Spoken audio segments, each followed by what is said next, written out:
Shalom. Sekali lagi shalom.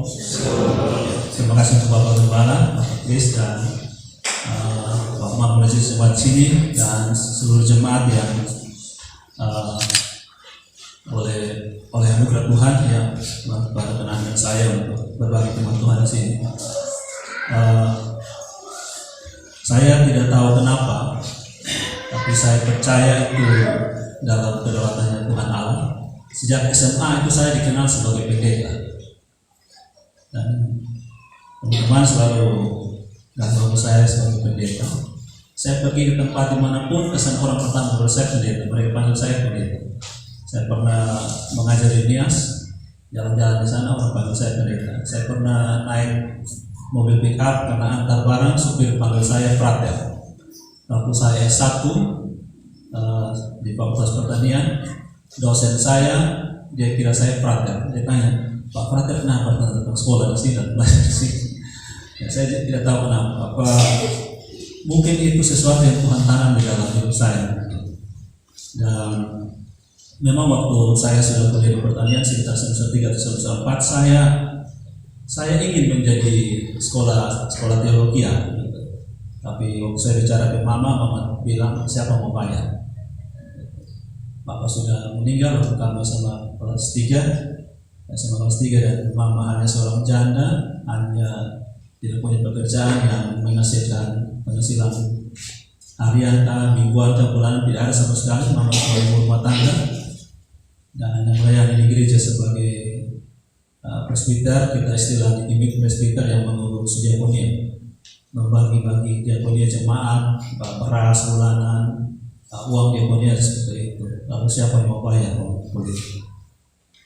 Dan tapi sepertinya ya Tuhan mengizinkan saya mesti. Jadi waktu saya dibimbing oleh pembimbing rohani, kakak rohani, dia bilang kamu tidak jadi pendeta tidak apa-apa, tapi kamu harus melakukan fungsi-fungsi kependetaan, peran kependetataan mesti kamu kerjakan. Dan itu membuat saya sedikit terhibur. Dan terakhir ya Tuhan secara formal belum mengizinkan saya menjadi pendeta, tetapi saya bermitra dengan para pendeta. Dan tadi beberapa tempat Tuhan izinkan saya berbagi dengan Tuhan, yaitu anugerah yang luar biasa. Dan saya mengaminkan firman Tuhan melalui Rasul Paulus berkata begini, memberitakan Injil itu tidak ada upahnya, maksudnya tidak ada upah secara misalnya uang gitu, tetapi ketika aku memberitakan Injil itulah upahku. Dan upah kita adalah memberitakan Injil. Maka celakalah aku, kata Rasul Paulus, kalau aku tidak memberitakan Injil. Ya. Nah, Bapak-Bapak Saudara, saya mengawali pemberitaan firman Tuhan ini dengan berkata begini, ukuran sesuatu berita itu penting atau tidak, itu adalah diukur dari siapa yang harus atau perlu mendengarnya. Kalau Ibu Rahel punya ulang tahun, siapa yang harus dengar? Apakah seluruh dunia harus tahu Ibu Rahel ulang tahun? Pak Nino, Bapak Nope ulang tahun, apakah seluruh dunia harus tahu? Tidak perlu ya. Mungkin orang akan bilang, kamu siapa? Kenapa harus tahu kamu punya ulang tahun? Tidak penting. Jadi ukuran pentingnya sebuah berita itu adalah siapa yang harus mendengar. Nah, kita membaca ya dan mendengarkan di dalam Matius 28 yang orang sering sebut amanat agung. Itu adalah Yesus katakan begini, pergilah, jadikanlah semua bangsa muridku. Kalau Yesus katakan bahwa pergi dan jadikan semua bangsa muridku, semua bangsa. Kalau istilah kita di gereja, bahwa gereja segala abad dan segala tempat harus mendengar itu. Semua orang harus mendengar. Berarti berita itu sangat penting. Sangat penting. Nah, kalau kita tidak memberitakan berita yang penting, berarti kita tidak penting. Kita tidak penting. Dan yang luar biasanya Bapak-Bapak Saudara, waktu Yesus lahir, siapa yang memberitakan berita itu? Malaikat, betul kan?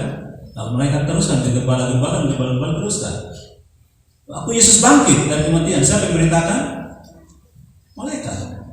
Berarti kita tidak perlu. Maksudnya Kita tidak adil di situ. Tapi kalau berita itu dipercayakan kepada kita, berbahagialah kita. Dan celakalah kita kalau ketika berita itu dipercayakan kepada kita untuk diberitakan dan kita tidak memberitakan. Karena memang kita tidak penting, kita tidak ada harganya untuk beritakan berita itu. Tetapi kalau berita itu dikasih ke kita, lakukanlah itu. Jadi sudah katakan, baptislah mereka, ajarlah mereka segala sesuatu yang telah kuajarkan kepadamu. Tetapi karena itu penuh dengan ancaman dan tantangan dan penderitaan, Yesus tutup dengan aku menyertai. Itu luar biasa. Berarti dengan memberitakan berita itu kita berharga, kita penting, kita berharga. Nah yang kedua, dari mana kita tahu atau kita mengukur sebuah masalah itu serius atau penting? Kalau tadi berita apa yang penting, berarti ukurannya adalah siapa yang harus dan perlu mendengar. Itu berita penting. Lalu yang kedua, sebuah masalah penting atau serius, ukurannya apa? Kalau tiba-tiba di tetangga sebelah dia punya ayam dicuri, apakah perlu Bapak Presiden datang selesaikan masalah itu? Bapak Kapolri, Bapak Panglima TNI datang selesaikan masalah pencurian ayam 1 ekor di tetangga? Atau Pak Yani punya uang 100 rupiah jatuh dan hilang, apakah Panglima TNI harus datang selesaikan? Tidak perlu. Ukuran sebuah masalah penting atau serius adalah siapa yang datang menyelesaikan masalah itu. Kalau misalnya masalah teroris Indonesia, siapa yang turun tangan? Presiden turun tangan. Ada masalah serius. Sekarang masalah pandemi COVID-19, seluruh dunia satu turun tangan dan selesaikan. Serius sekali masalah itu. Nah, siapa yang menyelesaikan masalah dosa? Tidak ada manusia yang bisa selesaikan. Yesus datang berarti masalah dosa itu sangat-sangat serius dan penting. Karena Yesus harus turun tangan dan selesaikan melalui kematian. Berarti kalau kita masih bermain-main dengan dosa, berbahaya sekali. Itu sangat serius. Dan gereja hadir untuk memberitakan seriusnya berita itu. Dan bahwa masalah kita, apa masalah terbesar manusia? Menurut saya masalah terbesar adalah masalah yang tidak bisa diselesaikan oleh manusia. Kalau masalah kemiskinan manusia diselesaikan? Bisa. Masalah kelaparan bisa diselesaikan? Bisa. Hampir semua masalah bisa diselesaikan manusia. Hanya satu, masalah dosa manusia tidak bisa diselesaikan, sehingga Yesus datang dan menyelesaikan. Berarti persoalan terbesar manusia adalah dosa sudah diselesaikan Yesus. Melalui apa? Melalui kematian. Sudah selesai. Makanya tadi kita akan menyanyi lagu yang Ibu Rahel yang mesti ajak kita, waktu kita ajak kita menyanyi. Perhatikan dengan bangku, perhatikan burung juga. Mereka tidak kerja apa-apa, dipelihara oleh Tuhan.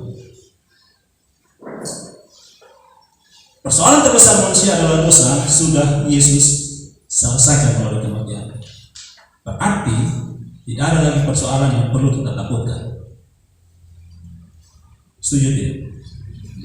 Karena yang terbesar sudah selesai, lalu apa lagi yang perlu kita takut? Tadi persoalan, sekarang bagaimana dengan ketakutan manusia? Apa ketakutan terbesar manusia? Ketakutan terbesar manusia adalah mati, maut. Tetapi ketakutan terbesar manusia pun sudah Yesus selesaikan. Dengan cara apa? Membuktikan kuburnya kosong. Ada kebangkitan bagi orang percaya. Tadi di pengakuan kebangkitan tubuh. Kalau kita dimiliki kita sebut kebangkitan daging dan kehidupan yang akan datang.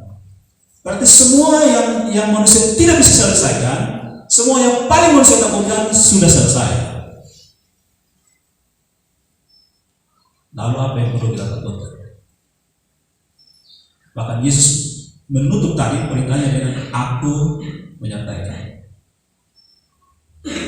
Nah, Bapak-Bapak Saudara semua, saya ajak kita merenungkan bagian ini di bawah tema bertumbuh dan berdampak di tengah penderitaan. Bertumbuh dan berdampak di tengah penderitaan. Saya ajak kita baca Kejadian 3 ayat 15. Kejadian pasal 3 ayat 15. Boleh kita baca bersama-sama ayat ini. Satu ayat dari kitab Kejadian Pasal yang ketiga, ayat yang ke-15.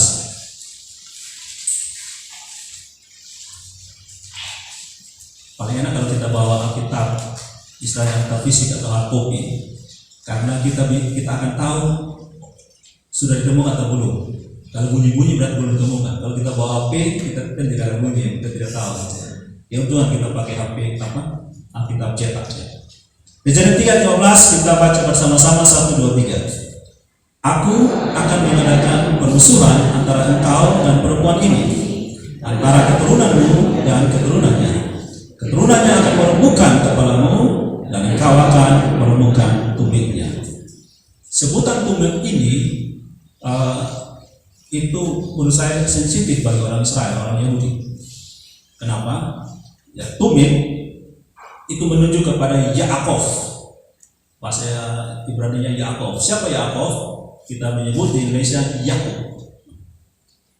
Jadi sebenarnya dari awal Tuhan sudah mengatur, men-set masalah seperti ini, siapa yang akan menyelesaikannya.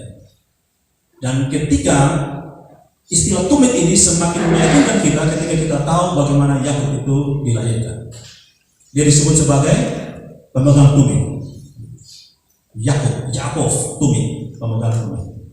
Nah, dan itu menunjuk kepada Yesus Kristus. Dia adalah keturunan dari Yakub.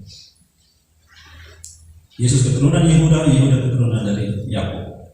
Nah, Bapak-Ibu Saudara semua, di tengah dunia yang telah jatuh dalam dosa, yang tadi ketika iblis menggoda Hawa, mencobai Hawa dan jatuh dalam dosa, dan dunia sudah dipenuhi dengan dosa ini. Sekarang saya bertanya kepada Bapak-Ibu Saudara semua, di tengah dunia yang sudah jatuh ke dalam dosa, maka kejahatan bukan lagi kejutan. Setuju tidak?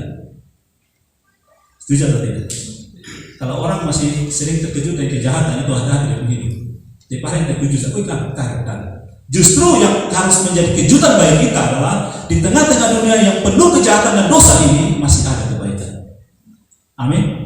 Makanya ketika ada orang buat kebaikan itu viral kemana-mana, itu kejutan. Coba bayangkan di tengah kampung penjahat tiba-tiba ada orang yang Kristen sejati. Kaget tidak? Kaget. Masih ada. Kamu juga misalnya minta maaf di sini Kampung Alor, tiba-tiba ada satu orang Lote yang tinggal di sini. Orang Lote tinggal di Kampung Alor, kan kaget gitu ya. Orang Alor tinggal di Kampung Lote. Di tengah dunia yang penuh kejahatan dan dosa ini, kejahatan bukan lagi kejutan. Udah biasa. Seolah-olah satu hal yang wajar, tapi ingat, wajar belum tentu benar. Setuju ya? Wajar belum tentu benar. Dunia ini penuh dengan kejahatan dan dosa, dan kejahatan dosa itu selalu satu hal yang wajar. Itu bukan hal yang benar. Seperti banyak anak muda dan remaja jatuh dalam dosa, lalu tanya kenapa dosa? Kan orang biasa buat begitu. Kenapa menyontek? Ya biasa orang menyontek. Pernah satu saat saya punya anak sekolah minggu, dia di SMA 1, dan waktu dia mau menghadapi ujian, dia WA saya, dia bilang tolong doakan saya karena teman-teman saya satu kelas semua menyontek, tolong doakan supaya saya jangan menyontek. Itu kejutan. Setuju tidak?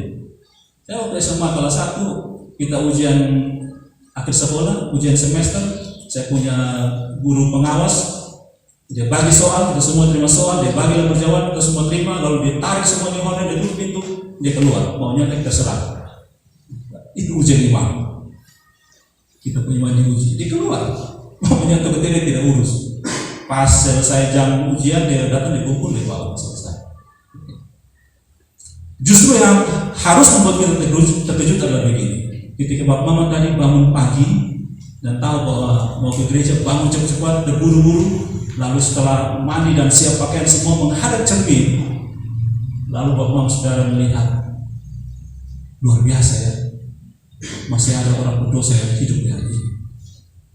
Masih ada satu orang berdosa yang Tuhan beri anugerah untuk hidup di hari ini. Itu kejutan. Amin. Siapa yang terkejut? Biasa-biasa aja lah, orang berdosa ya biasa aja gitu ya. Itu kejutan. Yang tadi dalam kesaksian Bapak Amal bahwa itu anugerah. Ada orang berdosa yang hari ini masih hidup. Lalu pertanyaannya, kalau kamu masih hidup hari ini, mau buat apa? Pertanyaan, mau tetap dalam dosa? Ada satu anak muda dia sangat jahat. Pendeta nasihati dia untuk bertobat. Pendeta mulai menginjili dengan surga dan neraka. Dia dengar dengan pendeta, tapi dia dengar saja dan dia tetap buat jahat. Satu kali, satu peristiwa dia mati suri. Lalu menurut kesaksian dia dibawa ke neraka. Di neraka itu dia lihat semua yang indah. Jadi yang pendeta cerita buat surga neraka itu terbalik. Yang neraka itu yang indah-indah semuanya. Lalu dia hidup kembali dan dia ketemu Pak Pendeta. Pendeta tipu saya. Di neraka itu tidak seperti yang Pak Pendeta cerita. Neraka begitu indah luar biasa. Lalu Pak Pendeta bilang, oh ya begitu ya. Iya Pak Pendeta, neraka terlalu indah. Rugi kalau tidak masuk neraka. Lalu 6 bulan kemudian dia benar-benar meninggal. Dan dia pergi ke tempat dia yang tadi terang. Sampai di situ, neraka tidak seperti yang 6 bulan lalu. Kebalikan 100%. Terbalik 120 derajat. Lalu dia tanya kepada orang yang jaga di situ, ini neraka atau bukan? Ya ini neraka. Kok tidak sama seperti waktu saya datang? Kapan kamu datang? 6 bulan yang lalu. Oh, kamu datang saat bulan promosi neraka. Jadi hati-hati dengan promosi-promosi. Ya, itu bukan promosi neraka. Kamu datang pas. Gitu. Mau menyesal sudah selesai waktunya. Tidak ada waktu untuk berubah. Tapi kalau satu orang berdosa punya cermin dan Tuhan terima kasih hari ini satu orang berdosa masa itu izinkan ini saya mau bertobat. Saya mau beritakan berita itu yang paling penting. Nah, Bapak-Ibu Saudara, di ayat tadi yang kita baca Kejadian 3:15 berkata bahwa Tuhan berkata begini. Ini suara Tuhan, kata Tuhan sendiri. Aku akan mengadakan permusuhan antara engkau dan perempuan ini. Tuhan bicara kepada ular. Siapa yang buat permusuhan? Tuhan. Tuhan yang membuat permusuhan itu. Dan di dalam teks asli permusuhan itu bukan permusuhan biasa-biasa, bukan lihat muka sedikit cemberut, bukan sekedar maki-maki, tampelin, terang-terang. Permusuhan itu dalam teks asli artinya permusuhan berdarah. Tapi pernah lihat orang sengketa berdarah? Itu yang Tuhan lakukan. Aku akan mengadakan permusuhan, persengketaan berdarah antara engkau dan perempuan ini. Dan kita lihat buktinya, Yesus mati berdarah-darah. Permusuhan berdarah. Itu bukan permusuhan biasa-biasa. Makanya kita tidak kaget ketika dunia ini penuh dengan kejahatan yang berdarah. Karena memang permusuhan itu yang terjadi. Dan Tuhan bukan membuat permusuhan antara iblis dengan Tuhan, bukan. Karena iblis tidak mungkin melawan Tuhan. Bukan tidak mungkin, tidak bisa. Tapi Tuhan bilang, kamu iblis dan keturunanmu dengan keturunan perempuan ini aku buat permusuhan berdarah. Jadi kita hidup tidak bisa main-main. Kita sedang menghadapi permusuhan yang berdarah. Jangan anggap remeh dosa. Hidup kita ini begitu berharga dan istilah saya jangan gadaikan sesuatu yang berharga dengan yang tidak berharga. Tapi masalahnya kalau kita tidak tahu apa yang berharga dalam hidup kita, kita mesti tahu. Orang kalau tidak mengerti tentang dosa, dia akan meremehkan anugerah. Orang kalau tidak tahu bahayanya dosa, dia akan anggap remeh anugerah. Dia akan anggap ya Yesus mati ya biasa, itu pemberitaan setiap hari, setiap tahun saya dengar di Natal, di Paskah, biasa-biasa. Tidak ada pengaruhnya ke saya.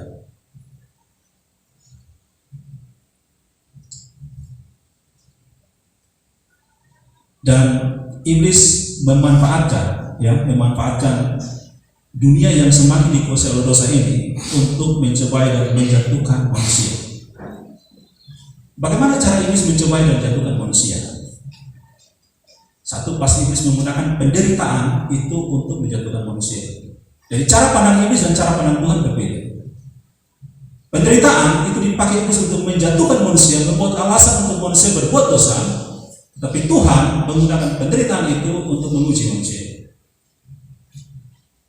Kamu mesti tahu apa beda cobaan dan ujian. Cobaan itu tujuannya menjatuhkan, ujian tujuannya untuk memurnikan dan mengangkat. Makanya di sekolah kita tidak mengalami cobaan kenaikan kelas, betul ya?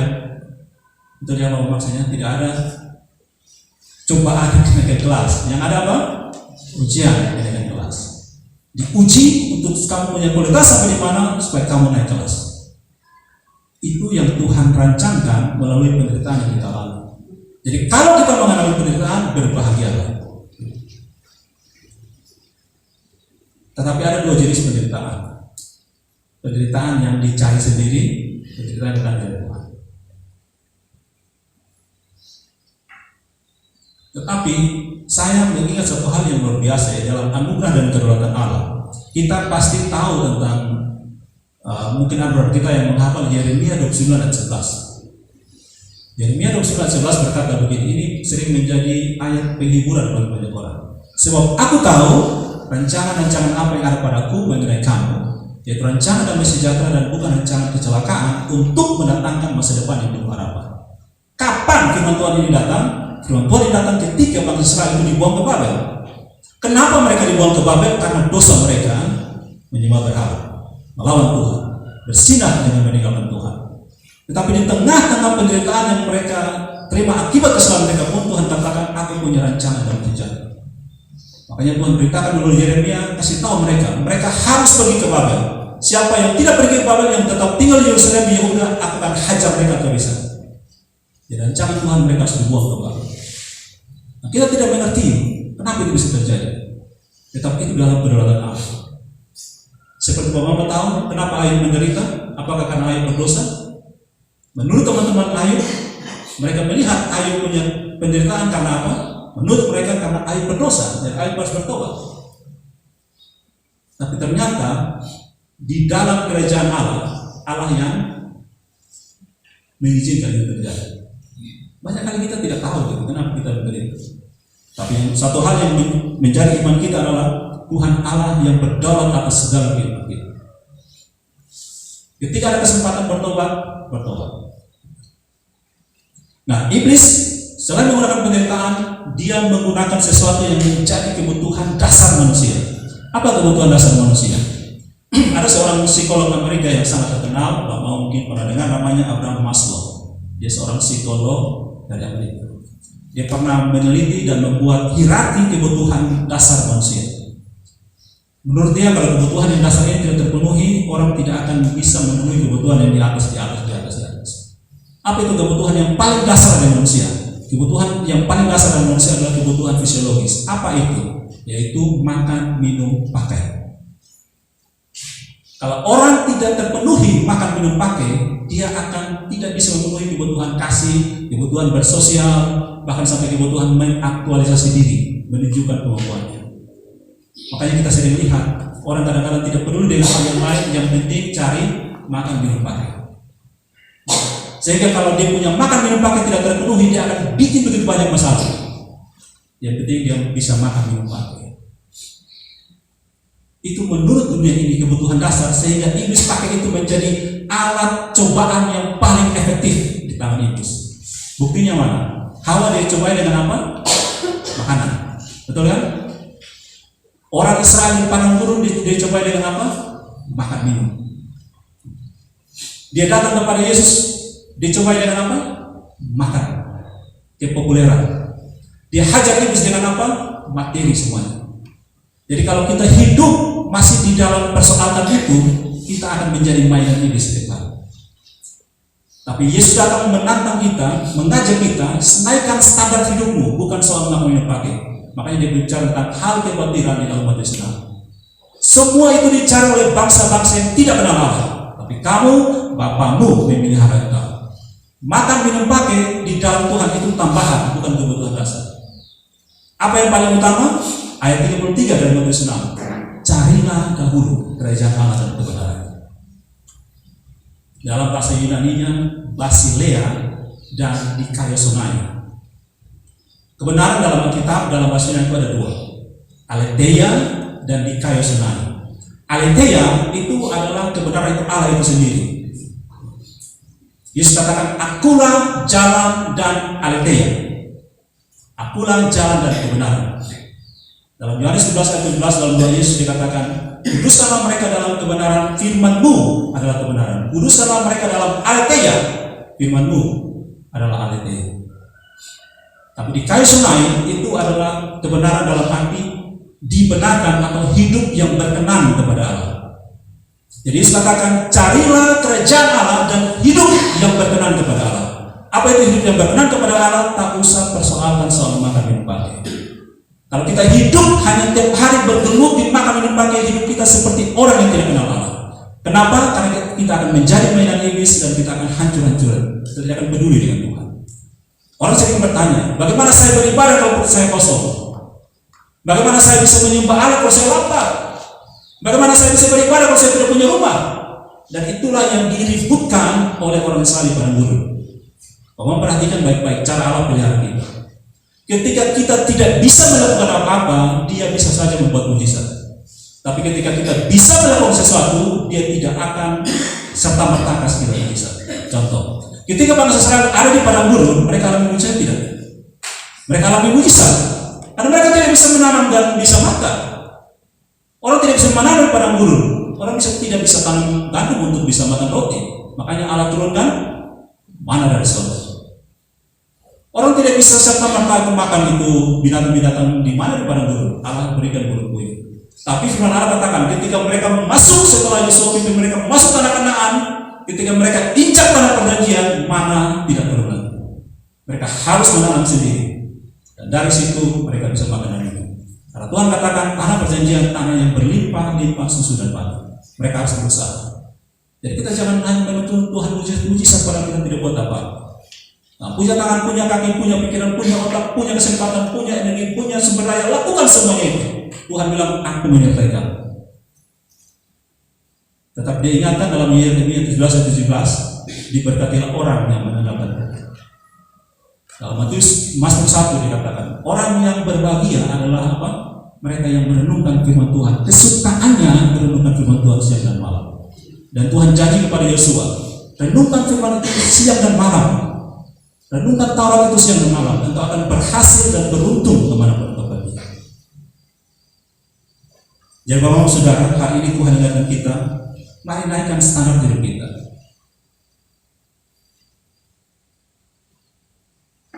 Orang dunia bisa katakan itu kebutuhan dasar, makan minum pakai, ya iya. Tetapi hidup kita bukan karena makan minum pakai. Hidup kita karena, kata Yesus, cari dahulu kerajaan Allah Tuhan. Tadi saya kasih kesaksian, saya sudah melayani Tuhan dari tahun 94. Tahun 2000 saya bertobat, 6 tahun saya akui Tuhan, saya sudah melayani Tuhan, saya melayani diri saya sendiri. Tuhan ingatkan saya dengan Roma 14:17, kerajaan surga bukan soal makanan dan minuman. Makanya Yesus bilang itu, makan minum pakai itu urusan dunia. Orang yang tidak mengenal Allah sibuk dengan makan minum pakai, tapi kamu jangan sibuk seperti itu. Aku pelihara kamu. Pak Mama, tadi ketika Bapak aman kesaksian saya teringat. Pak Mama tahu Abraham tanda kutip pernah menjual istrinya Sarah, betul ya? Kepada Firaun dan kepada siapa? Abimelek. Ini hal yang luar biasa. Kenapa? Sangat mungkin Firaun itu bersetubuh dengan Sarah, setuju? Sangat mungkin Abimelek bersetubuh dengan Sarah. Sangat mungkin, mereka raja. Tapi kenapa tidak terjadi? Tadi Bapak Amal kasih kesaksian, Tuhan jaga, Tuhan pelihara sehingga tidak berbuat dosa. Tuhan menjaga Sarah. Kenapa? Rahim Sarah hanya boleh dibuahi oleh spermanya Abraham. Kenapa? Karena Tuhan berjanji keturunannya dari Abraham dan Sarah, keturunan raja, keturunan Yesus, keturunan Mesias yang akan menyelamatkan kita. Karena itu Tuhan jaga, Tuhan membela janjinya. Bukan sekedar karena Abraham, tapi Tuhan membela janjinya. Dia menjaga Sarah tidak boleh disentuh oleh laki-laki seperti itu. Beda dengan Abraham. Abraham dia masih bisa kawin dengan Hagar, betul? Setelah Sarah mati, dia masih ambil perempuan lagi keturunan. Dia spermanya masih bisa ke siapa-siapa, tapi Sarah tidak boleh. Hanya oleh spermanya Abraham. Karena itu janji Tuhan. Sekarang kalau Tuhan berjanji pelihara kita, dia pelihara kita. Apapun terjadi, dia akan jaga kita. Karena itu yang paling penting adalah yakinkan dan pastikan dalam dirimu, sudahkah engkau menjadi miliknya dia? Sudahkah kita sungguh-sungguh terima Yesus sebagai Tuhan dan Juru Selamat kita? Maka kita akan menjadi anak-anaknya dan dia akan pelihara kita.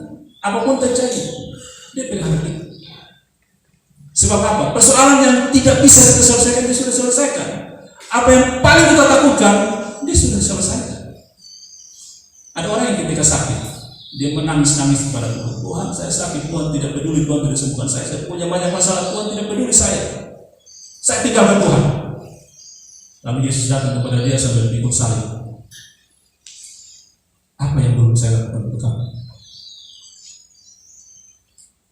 Paman pernah ketemu dengan orang yang sangat baik. Coba kamu suatu saat mungkin sakit dan orang itu donor ginjal di Paman akan saya hormati dia tidak.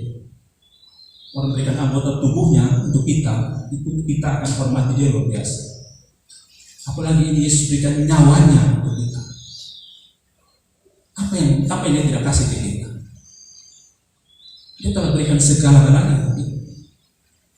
Masa kalau dia kasih nyawa pada kita, maka urusan sakit dia tidak mau sembuhkan. Kalau dia tidak sembuhkan, pasti punya rencana yang lain. Kalau menurut Tuhan, penyakit itu membuat bapak mama dan saudara semakin mengasihi dia, maka dia akan biarkan sakit itu tetap dalam tubuh kita. Kalau melalui kemiskinan dan penderitaan, menurut Tuhan kita semakin mengasihi dia, beribadah pada dia akan biarkan kita berada. Setuju tidak? Daripada saya sembuhkan kamu dan kamu jauh dari saya. Ada seorang bapak dia ke anak minta motor. Bapak terima kasih, anak tiap hari berbulan-bulan bertahun-tahun minta dari bapak karena tidak tega hati dia kasih motor. Lalu setelah anak dapat motor dia jarang di rumah. Karena kalau motor taruh di rumah ngeng-ngeng saya kan tidak seru kan Ibrahim. Motor harus jalan. Dan dia jalan kemana-mana sehingga tidak punya waktu dengan dia punya bapak. Bapak mama yang bijaksana akan bilang apa? Saya ambil kembali motor itu. Supaya apa? Supaya kamu punya waktu dengan saya. Kalau Tuhan berkat kamu saudara dan kekayaan berkat itu membuat kamu jauh dari Tuhan, Tuhan ambil kembali. Dan bukankah itu yang sering terjadi? Dan bukankah seringkali kalau kita sakit kita punya banyak waktu merenung dengan Tuhan, merefleksi, menangis-nangis, dan Tuhan bilang itu bagus sekali, baik sekali. Kamu punya waktu dengan saya. Apa kata Yesus? Aku pergi dan aku akan datang kembali ambil kamu. Supaya apa? Di tempat di mana aku berada, kamu pun berada. Itu kerinduan kita.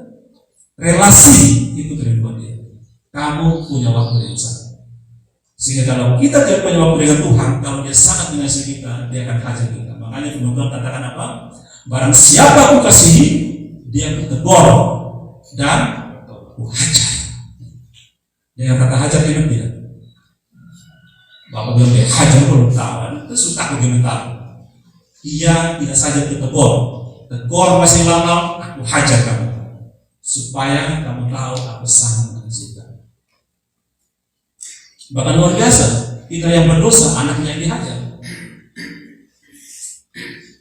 Saya sering ceritain, mungkin beberapa teman yang mentor pernah dengar saya cerita. Saya punya teman, dia punya anak bikin kesalahan, anak masih kecil. Lalu karena dia tidak bisa mengendalikan lagi, dia sangat marah dan disuruh anak sorot tangan. Anak sorot tangan, tutup mata. Anak tutup mata. Lalu berarti kemudian bunyi pukulan, pak. Ini anak tidak berani buka mata. Karena bapak suruh tutup mata. Lalu setelah bunyi beberapa detik, bapak bilang buka mata. Dia buka mata, dia punya bapak tangan di atas. Lalu dia sadar. Ternyata tadi yang tangan yang dipukul tangan siapa? Tangan dia punya bapak. Dan bapak bilang begini, saya tidak tega pukul kamu karena pasti kamu tidak bisa tahan kekuatan tangan saya, karena saya pukul dengan kemarahan. Itulah Tuhan kita Yesus Kristus. Kalau Bapa pukul kita dengan mukanya, kita binasa. Amin. Dan pukulan Bapa dengan kemurkaan itu hanya ditanggung, bisa ditanggung dengan dan dia sudah tanggung itu kita. Makanya dia katakan sudah selesai. Murka Allah sudah selesai, sudah terbayar. Hutang dosa sudah dipakukan di kayu salib. Kamu sudah lulus. Saya tanya pada Pak Yani, kalau Pak Yani punya hutang kepada seseorang, hutang kepada Bapak Pendeta misalnya, Bapak Gembala, hutang Pak Yani itu begitu banyaknya sehingga Pak Yani bekerja sampai kapanpun, bahkan sampai mati pun tidak mungkin terlunas. Sekarang bagaimana cara Pak Yani membayar hutang itu? Apa yang dibutuhkan untuk membayar hutang itu? Bisa tidak hutang itu dilunasi? Tidak bisa. Amin? Tidak bisa? Sekarang pertanyaannya, tapi bagaimana hutang? Karena punya hutang harus dibayar. Dalam kondisi ini hanya dua kemungkinan hutang itu dibayar. Yang pertama, Bapak Gembala bilang kepada Pak Yandri, hutangmu saya bayar. Betul ya? Terbayar kan? Yang kedua, Pak Yandri membutuhkan penebus. Bapak Amal datang, bilang Pak Yandri, hutangmu saya bayar. Bapak Gembala masih bisa tagih Pak Yandri tidak? Tidak bisa. Hutangnya sudah dibayar. Ketika Yesus tebus kita, hutang dosa sudah dibayar pada salib, iblis tidak bisa lagi menagih kepada kita. Kita telah terjual kembali kepada Yesus Kristus. Kita telah menjadi milik Dia, telah beli kita lunas. Dan arti sekarang ini kita dalam Kristus, kita bisa tidak berbuat dosa.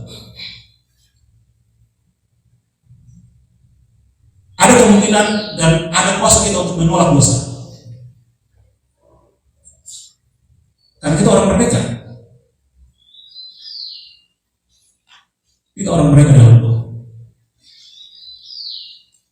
Tetapi karena natur dosa kita pasti akan terus menuntut berdosa. Nah, memang sampai kepada kekekalan nanti, ketika kita masuk surga, kita pun belum sempurna. Kita masih terus bergelut dengan dosa. Tetapi itu bukan berarti alasan untuk kita tetap hidup di dalam dosa.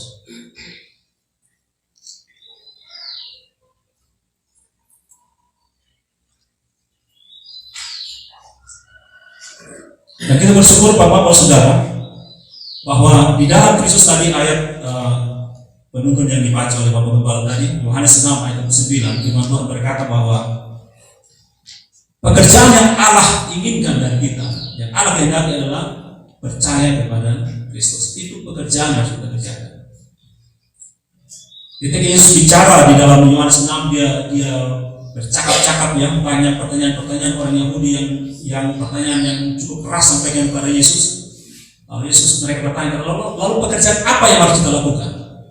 Apa pekerjaan yang harus kita lakukan supaya kita bisa punya hidup yang kekal? Kata Yesus, percaya kepada Dia yang oleh Allah. Ini sesuatu hal yang unik dan tidak masuk dalam akal pikiran orang Yahudi. Kenapa? Karena mereka memegang Taurat yang prinsipnya siapa yang melakukan, dia yang diselamatkan. Kalau kita tidak berbuat baik, maka kita tidak bisa selamat. Mereka punya pemikiran pada saat itu bahwa saya harus melakukan sesuatu supaya saya selamat.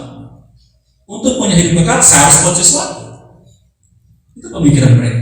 Lalu Yesus datang dengan pekerjaan itu adalah percaya kepada Dia yang diutus Allah. Bagaimana itu bisa masuk akal?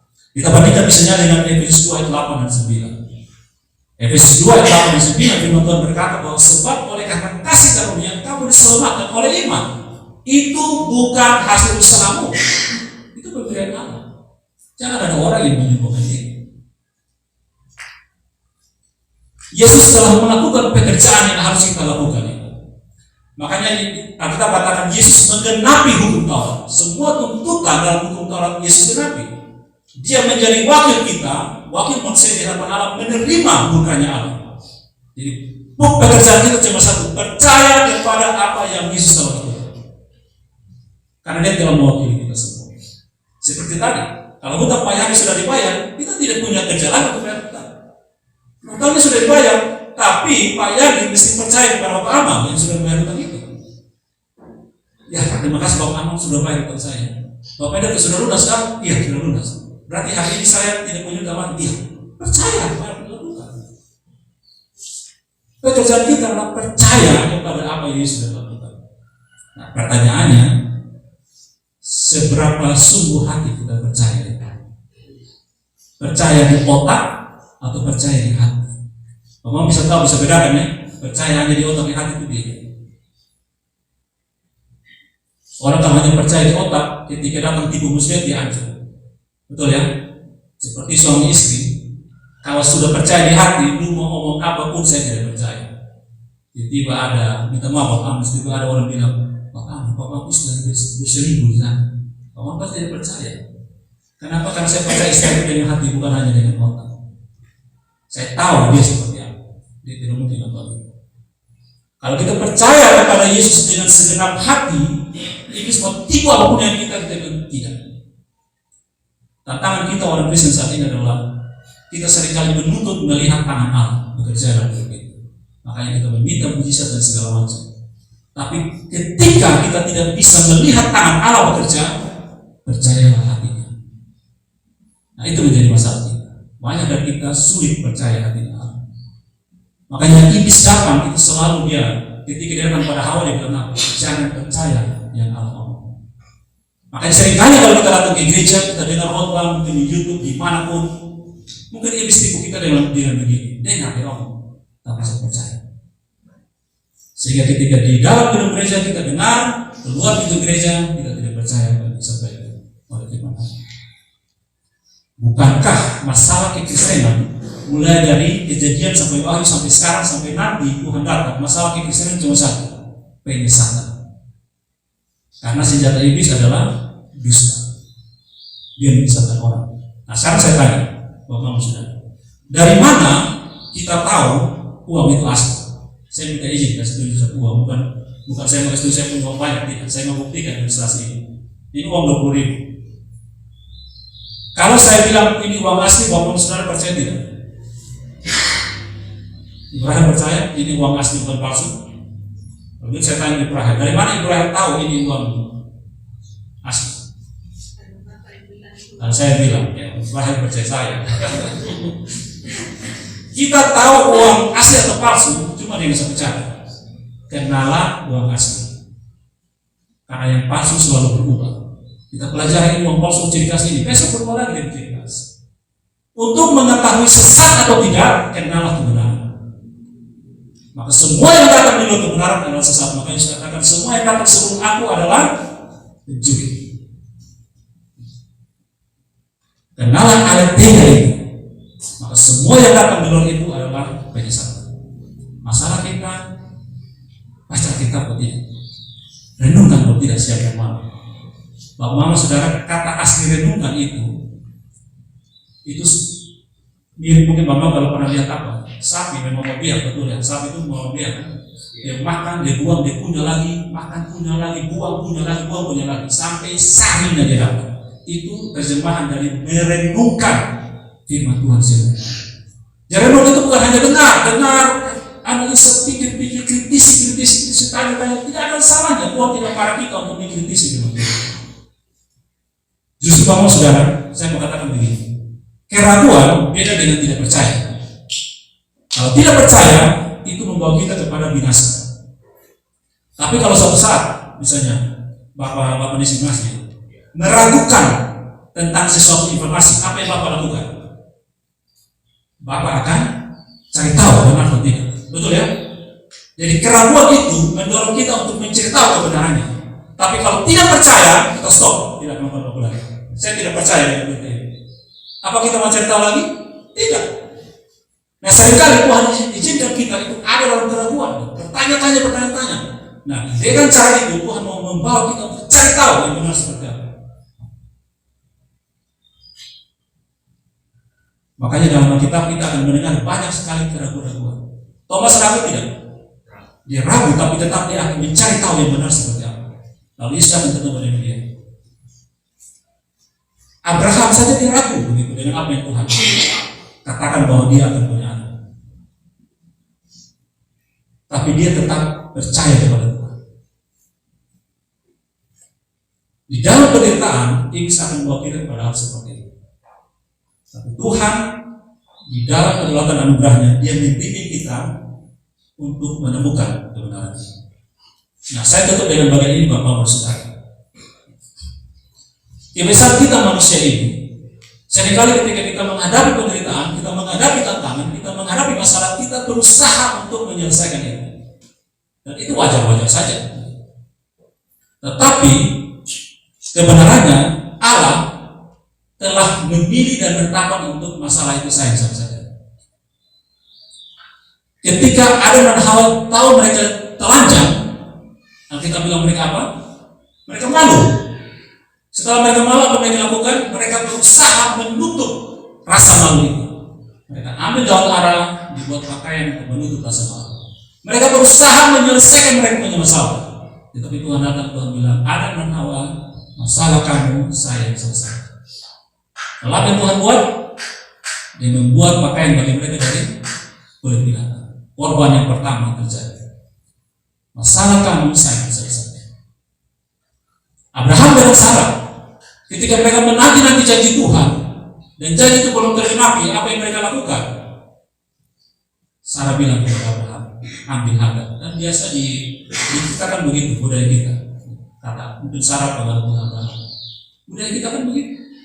Ambil budak saya, dia akan memberikan anak bagi saya. Abraham mungkin jadi kalau mungkin dia sangat mencintai Sarah dan dia menurut mungkin, tapi kemudian dia dengar dia ambil.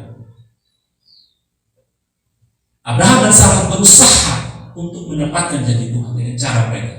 Tapi setelah peristiwa itu terjadi, Tuhan katakan kepada Abraham, Tuhan datang dalam pasal 17, hiduplah di hadapanku dengan tidak bercelah.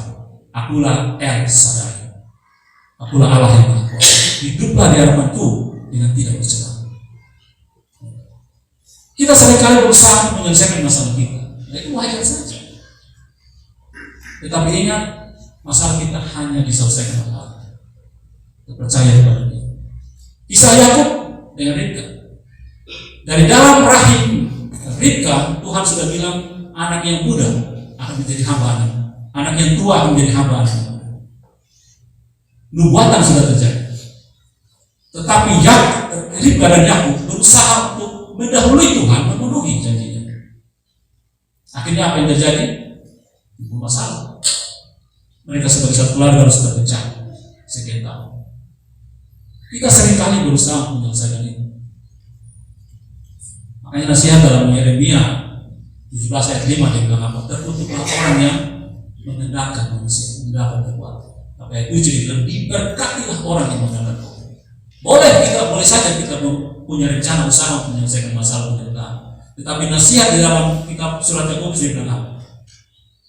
Kamu boleh punya rencana, tetapi kamu harus katakan jika Allah berkenan. Jika Allah mau, saya akan melakukan ini. Seberapa kita sungguh-sungguh menyerahkan kehidupan kita dan masalah kita kepada Tuhan. Kita menghadapi begitu banyak penderitaan, banyak masalah, tetapi Bapak Ibu Saudara, sekarang ini pertanyaan untuk saya. Ketika orang menderita, dari mana? Satu, apa yang dia butuhkan ketika orang menderita? Dan yang kedua, dari mana dia tahu bahwa Allah berkenan kepada dia? Di dalam penderitaan kita semua yang hari ini pasti kita punya masalah. Pasti kita sedang menderita, pasti. Karena tadi di awal saya katakan dunia yang penuh dengan dosa tidak mungkin tidak ada penderitaan. Dunia sudah jatuh dalam dosa. Dan Tuhan membuat permusuhan antara diri dengan kita.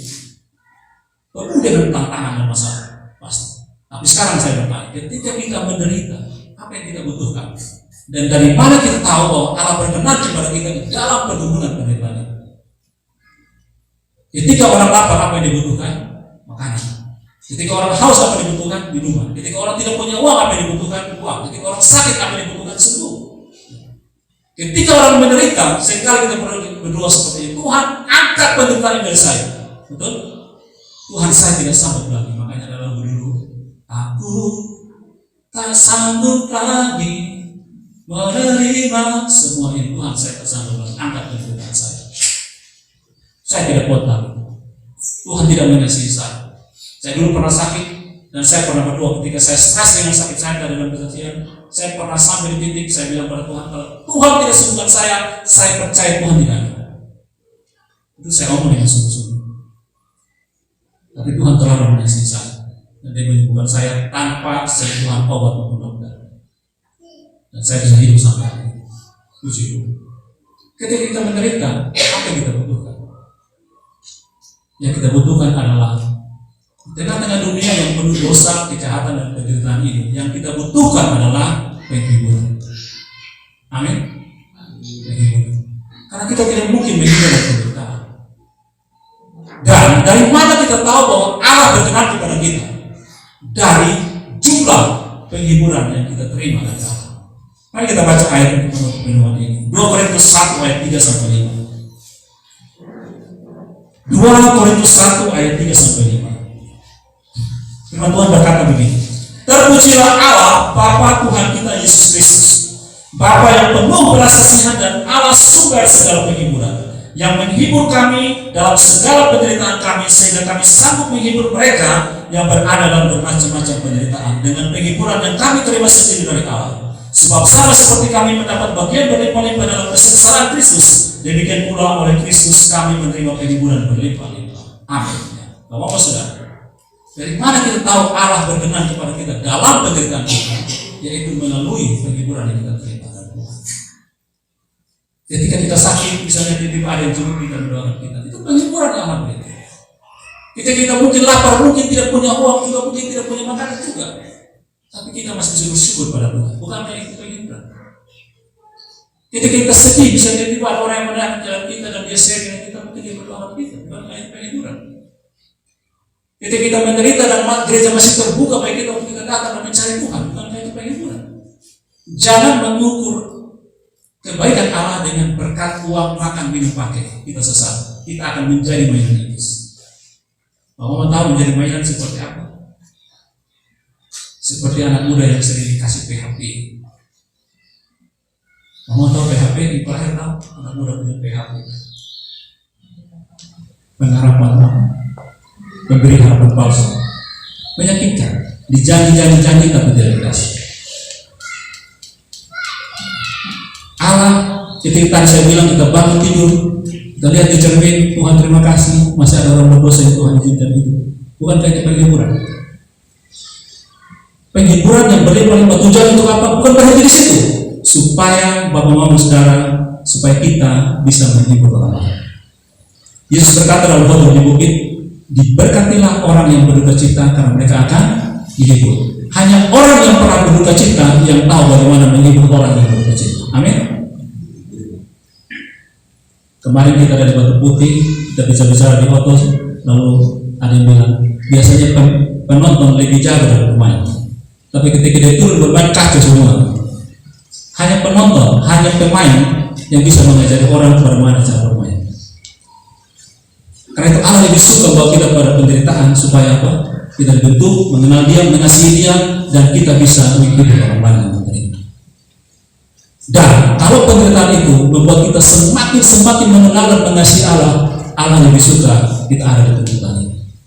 Bapak ingat Mazmur 23 ayat 6 terakhir dia bilang apa?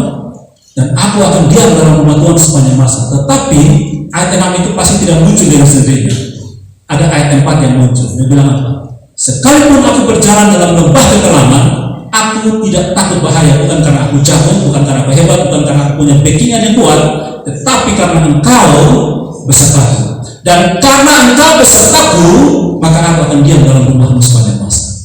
Hanya orang yang berjalan dengan Allah terus-meneruslah yang akan sampai ke rumah Allah dan memandang wajah Bapa selama-lamanya.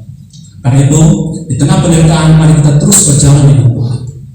Kita menjadi gereja yang bertumbuh, berdampak, betul ya?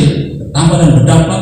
Kita hidup bukan hanya untuk diri sendiri, tetapi kita hidup bagi orang lain. Karena Yesus sudah mati bagi kita, karena itu kita harus juga hidup mengasihi dan memberkati orang lain. Nah itu berkata kita, mari kita berdoa. Bapak, kami bersyukur untuk kasih karunia yang bagi Tuhan. Kami boleh menikmati kebenaran-Mu, kami boleh menikmati kesetiaan-Mu. Engkau ditinggikan dan dipermuliakan sampai selama-lamanya. Tuhan, kasihani kami, ampuni kami dan tolong kami.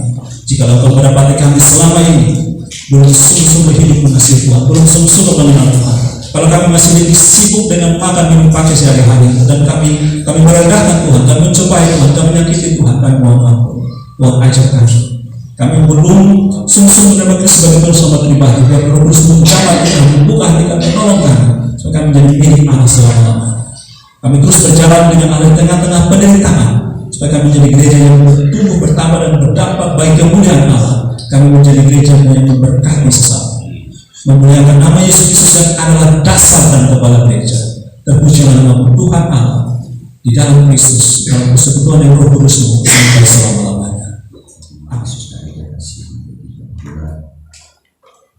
Pulanglah dengan damai sejahtera dan terimalah berkat daripada Tuhan.